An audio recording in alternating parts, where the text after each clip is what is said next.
Hola, buenas noches. Hoy es la charla número 9 de 111 sobre el borrador de Constitución. Es martes 24 de mayo del 2022. Bienvenidos a esta intervención que hoy será un poco más corta y se referirá solamente a algunos aspectos del procedimiento legislativo entre los números 34 y 45 de este borrador. Aquí hay muchas cuestiones reglamentarias, por ejemplo, cómo se comienza a tramitar una ley, pueden ser por moción del presidente, mensaje del presidente de la República, por moción parlamentaria, y aquí se añade por iniciativa popular o iniciativa indígena de ley, tema que tendremos que estudiar más adelante, pero que también muestra una ampliación de las posibilidades de intervención en el ámbito legislativo. La iniciativa popular de ley, el efecto que vaya a tener, va a depender mucho de quienes hayan sido elegidos para tramitar después esa iniciativa popular y de las regulaciones más específicas. En el caso de la convención, ustedes recuerdan que hubo muchas iniciativas populares que después fueron automáticamente desechadas por la convención. Por tanto, no basta con que aparezca esto aquí.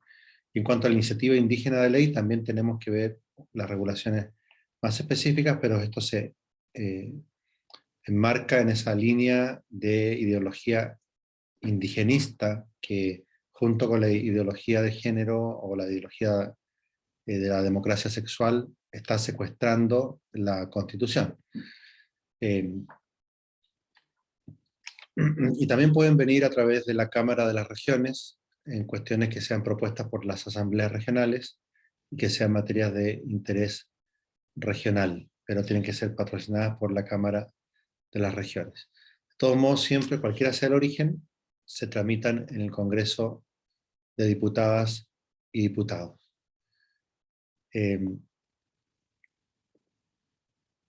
También se recoge en el número 35 la regla general del sistema democrático, que es que se aprueban las leyes por mayoría simple, y que es una regla que, como dije en una sesión anterior, es la regla básica de la democracia, y que su significado exacto o su alcance se determina viendo cuáles son los casos excepcionales de leyes que están protegidas por un quórum más alto. Esas leyes con un quórum más alto son correctivos para que la democracia no se transforme en una demagogia. Y en la Constitución vigente, esos correctivos incluyen el que a veces tienen que ser la mayoría de los parlamentarios en ejercicio, no solamente de los presentes, o que tengan que tener un quórum calificado más alto, o incluso las leyes orgánicas constitucionales que tienen un quórum más alto todavía. Por tanto, esa gradación permite proteger más contra las mayorías circunstanciales, que pueden ser demagógicas, las materias más importantes. Son leyes democráticas, perfectamente democráticas, pero que protegen al sistema contra los arranques demagógicos como los que hemos visto en Chile en el último tiempo. ¿Y cuáles son esas normas que están un poco más protegidas en la propuesta actual? Voy a compartirles este número para que ustedes mismos puedan leerla un momento. Dice el número 36, las leyes referidas a la organización, funcionamiento y procedimiento del Poder Legislativo y de los sistemas de justicia, a los procesos electorales y plebiscitarios, a la regulación de los estados de excepción constitucional y a la regulación de las organizaciones políticas, deberán ser aprobadas por el voto favorable de la mayoría en ejercicio de los miembros del Congreso de Diputadas y Diputados y de la Cámara de las Regiones.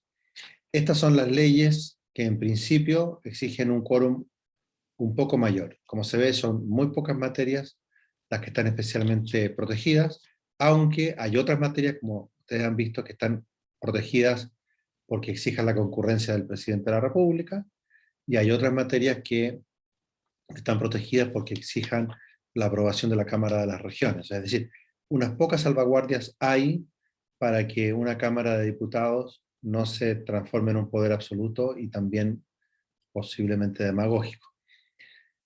En mi opinión, son pocas esas salvaguardias, y con estas poquísimas protecciones, evidentemente, un presidente que logre elegir una mayoría de diputados podría introducir cambios muy profundos al sistema político a través de estas leyes o simples o con un quórum un poco mayor, pero nunca las de quórum calificado o las normas de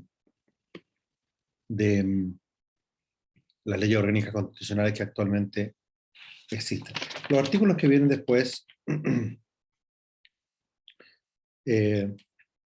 hablan de cómo intervienen la Cámara de las Regiones, a veces de un control que es facultativo por parte de la Cámara de las Regiones, y del mecanismo en el cual, en el artículo 31, que está recogido, en el artículo 32, que está recogido en el número 39, se recogen estos mecanismos en los que el presidente está obligado a promulgar una ley, pero tiene la facultad de devolver el proyecto con observaciones o comunicando el rechazo del proyecto. Es lo que se llama normalmente el veto presidencial, ya sea parcial o total. Pero en el mecanismo tradicional en el que el presidente ejerce un poder equilibrante, si él veta algunas disposiciones o la totalidad del proyecto, la Cámara necesita un quórum más alto para doblarle la mano al presidente. Aquí, en cambio, las observaciones pueden ser aprobadas por mayoría o insistir en el proyecto original también por esa mayoría. En cambio, si el veto es total a todo el proyecto, el Congreso tiene que desecharlo a menos que insista con 3/5 de sus integrantes. Y eso sí que exige un quórum especial, no una supermayoría de las 3/4 partes, sino solamente de 3/5 partes, o sea, no 75%, sino un 60%. Y eso es un poco más que la mayoría absoluta que se requiere para doblarle la mano al presidente. En definitiva, se rebaja la capacidad de veto que tiene el presidente de la República, y por tanto también esto apunta a tener un Congreso más poderoso que lo que hemos tenido hasta ahora. Si con un presidente de la República supuestamente muy empoderado en el sistema actual hemos tenido lo que algunos llamaron un parlamentarismo de facto en los últimos años, con el gobierno de Sebastián Piñera en los suelos, yo no me quiero ni imaginar qué clase de parlamentarismo de facto se podría producir por este debilitamiento también de los poderes de veto del presidente de la República. Después vienen regulaciones un poco más reglamentarias, ¿no? En las que me parece que para un juicio global acerca de si conviene aprobar o rechazar, no conviene detenerse tanto. Sí destacar un elemento positivo, que es que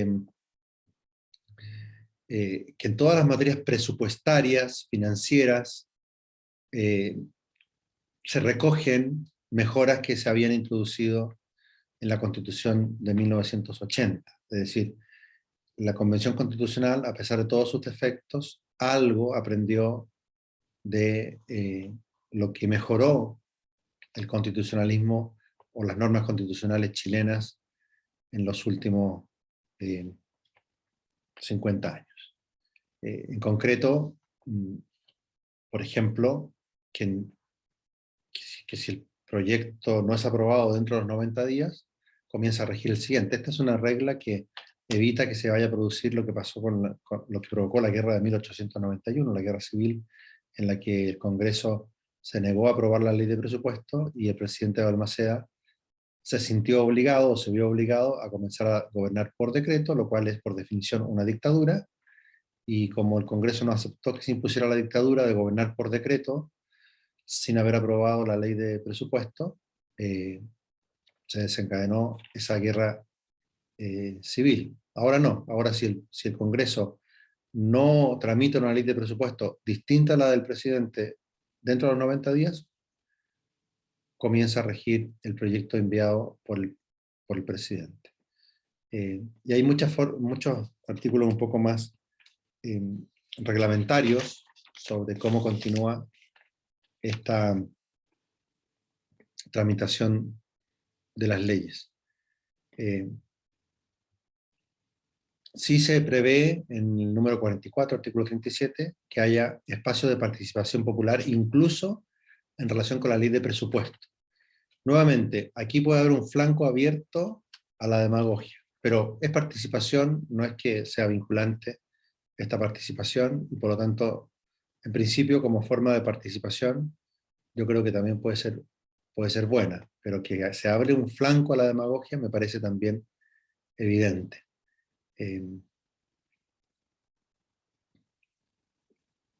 Bien, después empiezan unos artículos que ya hablan del gobierno y la administración del Estado que corresponden al presidente de la República, quien es al mismo tiempo el jefe de Estado y el jefe de gobierno. Y como esto ya no tiene que ver directamente con el proceso legislativo, lo vamos a dejar para una ocasión ulterior. Como ustedes ven aquí, parece que hay cosas mucho más reglamentarias y menos ideológicas, pero tienen esta matriz de debilitar el presidente de la República y fortalecer al Congreso Nacional.